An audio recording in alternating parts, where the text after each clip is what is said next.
Hello दोस्तों, कैसे हैं आप सब। उम्मीद है पूरी फैमिली अच्छी होगी, अपना और अपनों का ख्याल रख रही होगी। तो अपनी कहानी को सुनाने से पहले मैं कुछ बात करना चाहता हूँ। ये मेरा पहला वीडियो है और ये मेरा नया चैनल है। इस पर लाइक, सब्सक्राइब, शेयर हमेशा करते रहिएगा, जिससे मुझे मोटिवेट होता रहूँ। तो चलिए अब अपनी कहानी पे आते हैं।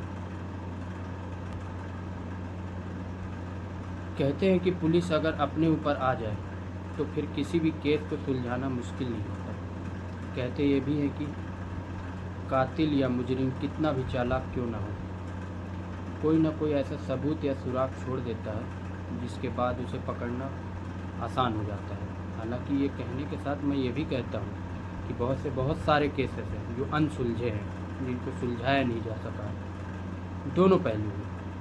लेकिन फिर कई बार ऐसा होता है, कई ऐसे केस होते हैं हम लोग हाय तौबा करते हैं कि पुलिस अपनी काम ठीक से नहीं कर रही है, जांच नहीं कर रही है। और वहीं कहीं केस ऐसे होते हैं जिसमें एक तरह से कहते हैं कि गड़े मुर्दे को निकालना, उखाड़ना। आज की कहानी एक ऐसे कत्ल की कहानी है जो 25 साल पहले हुई है।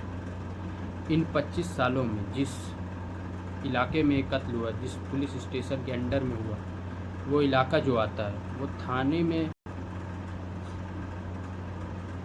उस थाने में न मालूम कितने ही थानेदार SHO बदल गए, कई जांच अधिकारी आए चले गए, कुछ तो रिटायर भी हो गए, लेकिन केस नहीं सुलझा। 25 साल तक वो कातिल पुलिस और कानून के आंखों में धूल झोंकता रहा। और करीब 25 में से जब 24 साल निकल गए तो एक पुलिस अफसर जो वहाँ आए, उन्होंने कहा कि चलो कुछ पुराने केसेस पर नज़र डालते हैं और उसको एक बार फिर से देखते हैं, क्या पता शायद सुलझ जाए। और इसी सोच ने 25 साल पुराने एक केस को हल कर दिया। ये कहानी दिल्ली की है। दिल्ली में एक इलाका है ओखला। उसी ओखला इंडस्ट्रियल एरिया में एक परिवार रहा करता था। इस परिवार के मुखिया का नाम था किशन लाल, इनकी पत्नी थी सुनीता। और बात है 1997 की, यानी कि ठीक अब से 30 साल पहले की। फरवरी का महीना था 1997, फरवरी का महीना था। सुनीता प्रेग्नेंट थी, गर्भवती थी और घर में सब कुछ ठीक था। लेकिन 4 फरवरी 1997 को अचानक सुनीता को पता चलता है कि किसी ने उसके पति को चाकुओं से मार डाला। खबर सुनकर पुलिस भी मौके पर पहुंचती है, वो भी आती है। इसके बाद लाश को कब्जे में लेती है, तफ्तीश शुरू होती है, पूछताछ होती है कौन किसके साथ दुश्मनी थी इनकी। और पता चला कि आखिरी बार किशन लाल को उसी के एक साथी दोस्त जिसका नाम था रामू, उसके साथ देखा गया। और उसके बाद रामू गायब हो जाता है। सुनीता शक जताती है कि कहीं ना कहीं इसमें रामू शामिल हो सकता है, रामू का हाथ हो सकता है, क्योंकि आखिरी बार उसी के साथ वही था। और पुलिस अब जांच करती है तो 4 फरवरी को रामू ने एक पार्टी दी थी जिसमें किशन लाल को भी बुलाया गया था। इन लोगों ने पार्टी की और उसके बाद फिर अचानक किशन लाल की लाश मिलती है, खून से लथपथ, चाकुओं से हमला किया गया था। अब पुलिस सुनीता के बयान के आधार पर रामू को तलाशती है, पूरी कोशिश कर लेती है, रामू नहीं मिलता है। हर तरफ पुलिस की टीम भेजी जाती है, रामू नहीं पकड़ा जाता। धीरे धीरे वक्त बीतता है, हफ्ता, महीना, साल, और साल में कई साल बदल जाते हैं। और इधर पुलिस क्या करे। अदालत में पुलिस फिर एक रिपोर्ट दायर करती है, कहती है कि बाकी कोई सबूत तो है नहीं, लेकिन रामू गायब है, फरार है। पुलिस की तमाम कोशिश करने के बाद भी पकड़ा नहीं गया। इसलिए इस केस में आगे प्रोग्रेस नहीं हो रहा है। पुलिस के इस बयान के आधार पर अदालत रामू को भगोड़ा करार दे देती है और कहती है कि उसे ढूंढो। तभी आगे केस बढ़ेगा। अब अपराधी के साथ भगोड़ा घोषित हो चुका है। अब अपराधी के साथ भगोड़ा घोषित हो चुका है रामू। इधर सुनीता लगातार पुलिस स्टेशन के चक्कर काट रही है। इस दौरान में वो एक बेटे को जन्म भी देती है। धीरे धीरे वक्त बीतता है, लेकिन पति के कातिल का कोई सुराग और उसकी गिरफ्तारी और उसको इंसाफ मिले, इसकी वो लड़ाई लड़ती रहती है। इस तरह वो पुलिस वालों के सामने जाके हाथ जोड़ती है, मेरे पति के कातिल को पकड़ो जिसने विधवा बना दिया मुझे। पुलिस भी शुरुआत में पूरे जोश शोर से उसे कोशिश करती है ढूंढने की, लेकिन रामू हाथ नहीं आता, पकड़ में नहीं आता। अब धीरे धीरे जब वक्त बीतता है तो पुलिस वालों को भी जोश कम हो जाता है समय के साथ। अब इधर सुनीता भी थक हार चुकी होती है, पति जा चुका था दुनिया से, घर परिवार भी चलाना था, बच्चा भी हो गया, बच्चा बड़ा भी हो रहा है। अब वो एक तरफ पुलिस और अदालत की चक्कर काटे कि घर संभाले। तो जब धीरे धीरे जब साल बीतने लगे तो सुनीता ने भी फिर एक तरह से कहा कि शायद उसके किस्मत में इंसाफ मिलना ही नहीं लिखा है, और वो भी अब पुलिस स्टेशन के चक्कर काटना छोड़ देती है। वक्त बीतता जाता है, सुनीता का बेटा अब जवान हो गया, करीब 21 साल का हो गया, बल्कि 21 नहीं बल्कि 24 साल का हो गया। 2021 का साल आ गया, अभी से लगभग 4 साल पहले। अब इसी ओखला इलाके में जो सीनियर अफसर थे, उन्होंने एक टीम बनाई थी, एक अलग से यूनियन, जो पुराने केसों को खंगाले, पुराने केसों को सुलझाए, पुराने केसों को सुलझाने की कोशिश करे। एक डेडिकेटेड टीम जितने भी पुरानी फाइलें हैं, जितने भी अनसॉल्व केस हैं, उनके बारे में तफ्तीश करे, उसके बारे में खोजे, छानबीन करे। एक नई टीम बनी हुई थी जो ओल्ड केसेस पे काम कर रहे थे। अब उसी दौरान में किशन लाल की फाइल उस टीम के हाथ लगी। 24 साल पुरानी फाइल, वो फाइल थी 24 साल पुराने एक कत्ल की केस। जब फाइल पढ़ी तो उन्होंने पता चला कि अब तक तो ये सुलझा नहीं है, कुछ पुराने केसेस फिर से रीओपन किया गया, जांच में लाने का फैसला किया गया। अब टीम को लगाया गया। अब 24 साल हो गए थे। पहले तो ढूंढना, जो पीड़ित है, जो कंप्लेनेंट है, खैर इसी तरह पुलिस तलाशना शुरू किया।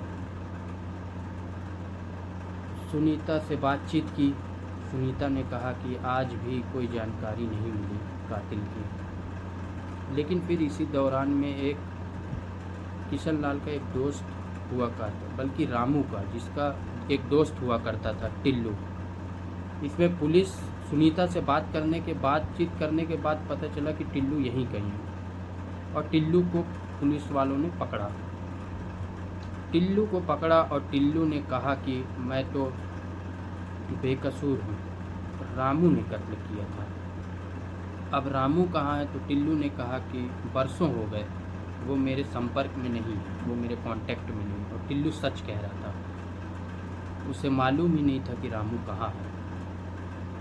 अब पुलिस वालों को लगा कि 24 साल बाद दोबारा इस केस को सुलझाना बड़ा मुश्किल है। एक तो तमाम पुराने आईओ, एसएचओ सब बाहर निकल गए, कई चेहरे आए, कई चेहरे चले गए।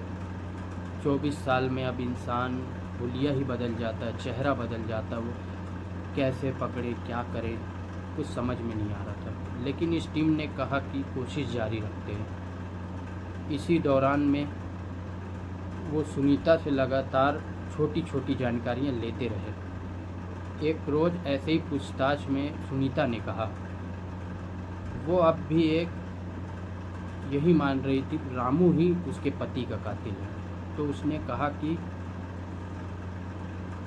रामू के बारे में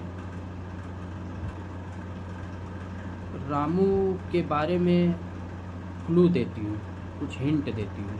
पुलिस ने पूछा क्या है, तो उसने कहा कि रामू का एक भाई है, अपनी पत्नी के साथ दिल्ली के ही तुगलकाबाद इलाके में रहता है, यही ओखला के पास रहता है।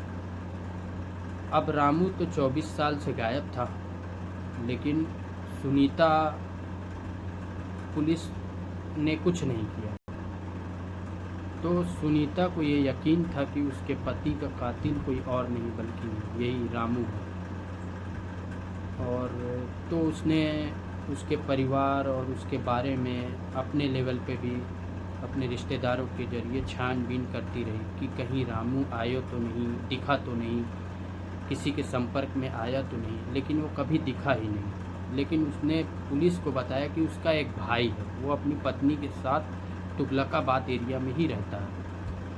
चलो, पुलिस वालों ने सोचा चलो इस भाई के पास ही चलते हैं, तो उसके भाई के पास पहुंचे। जब पुलिस वहां पहुंची सादी वर्दी में पहुंची तो वहीं मुखबिरी करने लगी। कहीं उसके भाई और पत्नी को देख रही है कि उसका भाई रामू तो कहीं यहाँ नहीं रह रहा है। जो 97 में कत्ल हुआ, जो कि 24-25 साल में, अब रामू कैसा दिखता है, उन सभी हुलियों के साथ वहाँ पहुँची पुलिस। लेकिन वहाँ जाकर भी एक नई जानकारी मिली। पता चला कि कुछ दिन पहले रामू की माँ एक सड़क हादसे में मौत हो गई। तो घर में मातम भी था, घर में शोक का माहौल भी था। चूँकि नेचुरल डेथ भी नहीं थी, तो एक्सीडेंट में रामू की माँ की मौत हो गई। और जैसे ही खबर ये पुलिस को मिली, टीम ने फ़ौरन एक प्लान बनाया। उसने कहा कि ये मौका हाथ से निकल गया तो शायद 24 साल तो बीत गए, आने वाले वक्त में भी रामू ना मिले। अब पुलिस टीम ने इस रोड एक्सीडेंट में रामू की माँ की मौत को अपनी इस प्लानिंग में शामिल किया। पूरा पुख्ता हो जाने के बाद कि किस दिन रोड एक्सीडेंट हुआ, कहाँ पर हुआ, अब पुलिस की ही टीम सादी वर्दी में रामू के भाई के घर तुगलकाबाद पहुंचती है। उसके बाद पूछताछ करती है। घर वालों को भी कोई शक नहीं होता है, क्योंकि उनको पूछताछ ये था कि हम बीमा कंपनी से, इंश्योरेंस कंपनी से आए हैं, तो इसलिए वो शक भी नहीं किए। और आपकी माँ के रोड एक्सीडेंट में जो है, रोड हादसे में जो मौत हुई है, तो सड़क हादसे में जो, तो उस हादसे में मरने वालों को मुआवजा दिया जाता है। तो उस मुआवजे की रकम को देने के लिए हमने कुछ क्वेरी, हमारे कुछ पूछताछ कर्मी हैं, आपसे कुछ पूछेंगे। अब रामू का भाई और उसकी पत्नी खुश भी हो जाते हैं कि चलो, माँ तो इस दुनिया में रही नहीं, पैसे ही मिल जाएं। ये सोचकर वो खुश हो गए, कुछ लाख तो मिलेंगे ही। अब बीमा कंपनी बनकर पुलिस वाले पूछताछ शुरू कर देते हैं। अच्छा बताइए, आपकी माँ का नाम, उम्र, पति का नाम, धीरे धीरे, ताकि शक ना हो। फिर बच्चे के कितने हैं, तो वो बताता है कि 2 भाई बहन, इन सब के नाम, सबके उम्र, सब क्या करते हैं। इसमें वो नाम रामू का भी आता है। अब इन भाइयों के बच्चों के पत्नियों के नाम वो भी बताता है, उनके पति कहाँ रहते हैं वो भी बताता है। तो सबका पता बता देता है वो। लेकिन रामू का पता यहीं दिल्ली में वो रहता है, ऐसा पता वो बता देता है कि रामू यहीं रहता है। अब यहाँ पे पुलिस वालों को आकर ये लगा कि आगे नहीं बढ़ पाएंगे। अच्छा, उसमें 7 तारीख को भाई तो है, लेकिन उसके बारे में मेरे को कोई जानकारी नहीं। अब उसने साफ कहा कि मुझे रामू के बारे में कोई जानकारी नहीं है। पुलिस वालों ने कहा कि ये कब से, तो उसने बताया यही करीब 22-24 साल हो गए, तो उसके बारे में मुझे कोई जानकारी नहीं है। पुलिस ने अपनी तरफ से बहुत मुखबिरी की, पड़ोसियों से छानबीन की, तस्वीर दिखाकर ये शख्स कभी भी आता है क्या यहाँ, ऐसा छानबीन करने लगी। तो पुलिस वालों को लगा शायद पुलिस से बचने के लिए रामू अपने पूरे रिश्तेदारों से ही दूरियां बना ली। अब ये सब तो हो गया, लेकिन अब आगे कैसे बढ़े? क्योंकि रामू का नाम तो है, लेकिन पता, नया ठिकाना, कहाँ रहता है, उसकी शक्ल, उसका हुलिया कैसी है, अभी ये सब कुछ पता नहीं। लेकिन इस पूरी पूछताछ में रामू के परिवार के बारे में भी पूछा गया। जब पूछा गया तो रामू के बीवी बच्चों का भी नाम आया। अब रामू का एक बेटा था। पुलिस को उस बेटे के बारे में पता चला, और पता चला कि उसका जो बेटा है वो लखनऊ में रहता है। अब जब ये जानकारी मिली कि लखनऊ में रहता है, पूरा नाम क्या है, पुलिस ने कहा कि आज की जनरेशन सोशल मीडिया पे बहुत एक्टिव रहती है। इसके बाद पुलिस सोशल मीडिया को खंगालती है, देखती है कि रामू का कोई बेटा है क्या सोशल मीडिया पे, है कि नहीं, ये चेक करती है। तलाशते तलाशते आखिरकार फेसबुक में रामू का बेटा पकड़ा जाता है। उसका एक अपना पूरा प्रोफाइल बना हुआ था फेसबुक पर। इधर सुनीता जो रामू की पत्नी थी,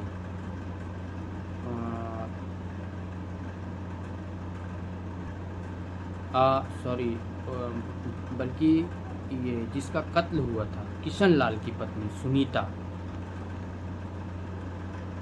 वो भी फेसबुक पर थी। उसने भी अपना प्रोफाइल बना रखा था। अब पुलिस को जब रामू के बेटे का प्रोफाइल मिला तो उसके ज़रिए पुलिस ने देखा कि और इसके फेसबुक पर कौन कौन है। अब उन्होंने खंगालना शुरू किया। उस फेसबुक में एक चेहरा दिखा, एक एजेड, ये नाम, लेकिन उसमें जो लिखा हुआ था अशोक यादव। अब पुलिस को लगा कि अशोक यादव कौन है। खैर, अब यहाँ तक कड़ी मिली। पुलिस की एक टीम लखनऊ गई।